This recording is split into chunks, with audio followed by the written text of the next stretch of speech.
എൻ്റെ മാഡത്തിന് അറിയാം, എനിക്ക് ഇന്നും പല സ്ഥലങ്ങളിലും പോയാലും ജി പി ഉണ്ട്. ജി പി നമ്പർ പലരും ഇപ്പോൾ കാണുന്നവർ കാണട്ടെ, എനിക്ക് പ്രശ്നമില്ല. പലരും എനിക്ക് പൈസ ഇട്ട് തരാറില്ല.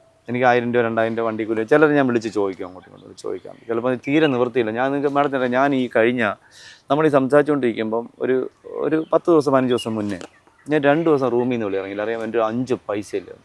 അപ്പോൾ തലേ ദിവസം ഞാൻ വാങ്ങിച്ച് വെച്ച 2-3 വെള്ളത്തിൽ ബോട്ടിലിൻ്റെ 1/2 ലിറ്റർ 1/4 ലിറ്റർ വെള്ളത്തിൻ്റെ ബാക്കി 1 ലിറ്ററിൻ്റെ കുറച്ച് ബാക്കിയുണ്ടായിരുന്നു.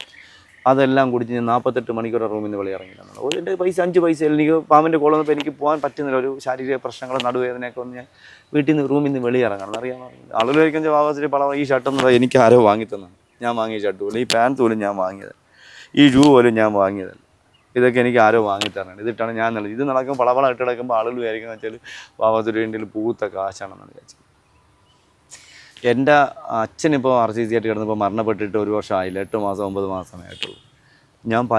ഞാൻ ഒരുപാട് 3.5 കോടി രൂപയോളം സേവനം ചെയ്ത, ചാരിറ്റി ചെയ്ത ഒരാളാണ്. ഇപ്പോഴത്തേന് 3.5 കോടിയിലേറെ.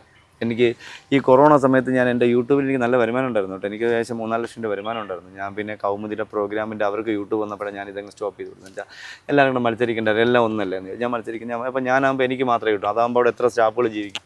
അതുകൊണ്ട് ഞാനത് ഇതങ്ങ് മാറിക്കൊടുക്കും. ഞാൻ ഇങ്ങനെയൊക്കെ ചിന്തിക്കുന്ന ഒരാളാണ്. മറ്റുള്ളവരെങ്ങനെ ചിന്തിക്കുന്നത് എനിക്കറിയില്ല.